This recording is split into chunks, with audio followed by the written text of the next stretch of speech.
Your attention is the most expensive thing in the universe, and you've been spending it on garbage. Every day you scatter your focus across dozens of fears, half-formed wishes, and mental arguments with people who aren't in the room. Then you wonder why your reality feels scattered too. By the end of this, you'll understand exactly why the quantum world demands your sustained focus before anything becomes real, and why every spiritual master who ever lived was teaching you the same principle in different words. Start with what physics actually observed.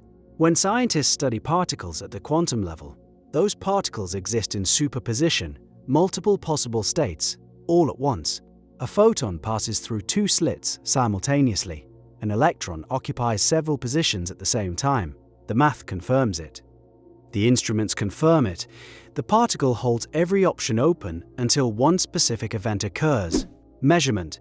The moment an observer interacts with that particle, superposition ends. One state becomes real, the others vanish. Physicists call this process decoherence, the transition from pure possibility into a single concrete outcome. And the mechanism that triggers it is interaction with an observing system. Now hold that image in your mind and look at your own life. You exist surrounded by quantum probability. Every future you can conceive, the relationship, the wealth, the health, the version of yourself you ache to become, exists right now as a superposition of possibilities. The question that should keep you up at night: what collapses your probability field into one lived experience? Neville Goddard taught this decades before mainstream physics caught up with the language. He called it living in the end. You select one state from the infinite possibilities, you give it your sustained attention, you feel it as real, and reality reorganizes around that selection. Goddard wasn't guessing. He was describing decoherence in the language of mysticism. But here's where most people fail, and it maps perfectly onto the physics. A single glance at a quantum particle doesn't collapse its wave function permanently. Decoherence requires sustained interaction with the environment. Momentary observation creates a flicker, a brief wobble toward one state, but the system can return to superposition if the interaction stops. The collapse becomes irreversible only when the interaction is strong enough and consistent enough to prevent the system from returning to its undefined state. Read that again through spiritual eyes. Your 5-minute visualization session, followed by 16 hours of worry, is a flicker, a wobble. You touched the probability field for a moment, then released it. The wave function didn't fully collapse because your attention wasn't sustained. You returned to superposition, to uncertainty, the moment you let fear and doubt flood back in. This is why Goddard insisted on mental diet with such ferocity. He understood that consciousness isn't a light switch you flip once. It's a field you maintain. The sustained assumption, held through boredom, through contradiction, through every appearance that screams the opposite, is what creates irreversible decoherence.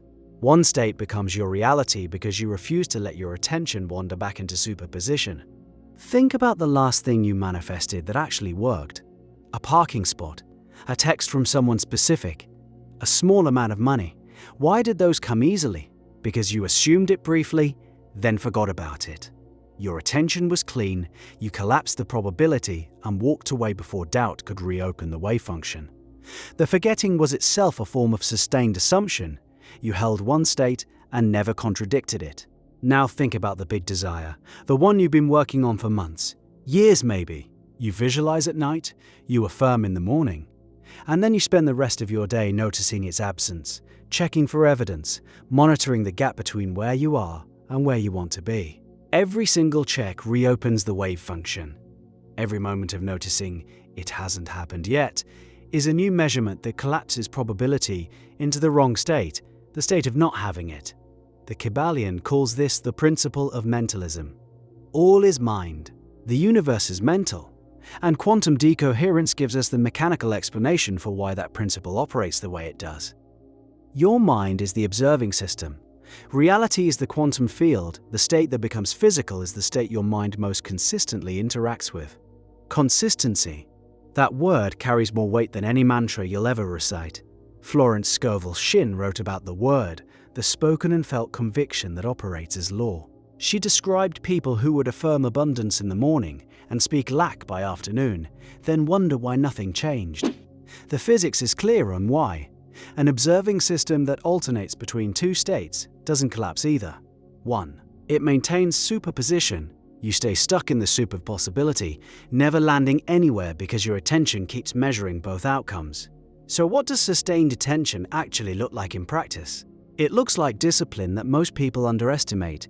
You wake up and your first thought reaches for the old state, the bank account, the diagnosis, the loneliness.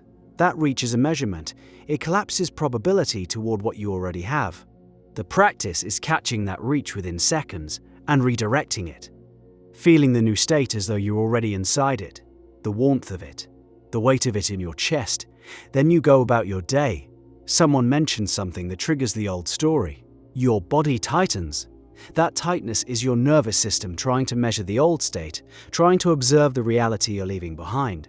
The practice is letting the tightness pass, without giving it your focus. Acknowledge it, the way you would acknowledge a cloud moving across the sky.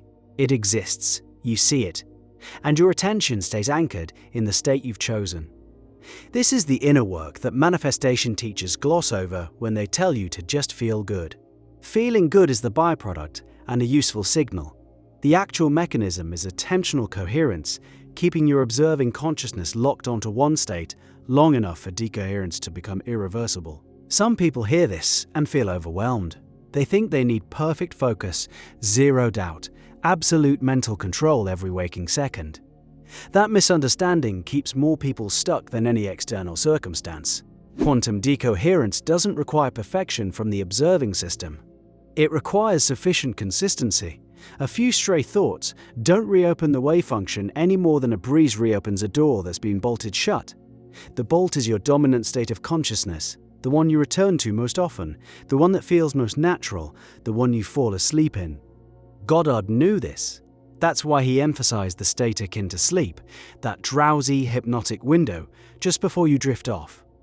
In that window, your critical mind softens. Your attention becomes pure. The measurement you take in that state is the cleanest, most powerful collapse of probability you'll perform all day. What you feel as true in those final moments before sleep sets the dominant trajectory for your wave function. And here's what makes this understanding so demanding. You can't fake coherence. You can write the scripting pages. You can do every technique in every book, but if your felt sense, that deep gut-level knowing beneath the words, is still measuring the old state, the physics doesn't care about your rituals. Decoherence responds to actual observation, actual interaction between consciousness and the field. The felt sense is the measurement, everything else is preparation for taking it. So the question becomes ruthlessly simple. What state are you measuring right now? In this exact moment, what is your consciousness observing? Are you feeling the reality of your desire as something present and alive, or are you studying its absence like a scientist cataloging what's missing? The probability field doesn't judge your answer. It collapses in the direction you point it, every time, with mechanical precision. The universe isn't withholding your desire. Your attention keeps reconstructing the version of reality where the desire hasn't arrived. Each reconstruction is a fresh measurement, a fresh collapse, a fresh confirmation of the state you swear you're trying to leave. Changing this requires the kind of patience that burns. You'll catch yourself mid-measurement dozens of times a day. You'll redirect, and 5 minutes later, you'll catch yourself again. That catching, that moment of awareness where you notice where your attention went, is the entire practice. Each catch is a micro-collapse in the right direction. Stack enough of them, and the wave function reaches the point of no return. Decoherence becomes irreversible. The new state locks into place, and physical reality has no choice but to reflect it. Your attention was never a passive thing that floated around harmlessly. It's the instrument that builds worlds. Every moment of focus is a vote cast in the quantum election of your life. The polls close when your conviction reaches critical mass, and the result manifests with the same certainty that a measured particle lands in one position, because at the deepest level of reality, they are the same event. You already hold the instrument. You've been using it your entire life, mostly on autopilot, mostly pointed at what you fear. Turn it around, lock it onto the state you've chosen, and hold it there with the quiet stubbornness of someone who knows exactly how the physics works.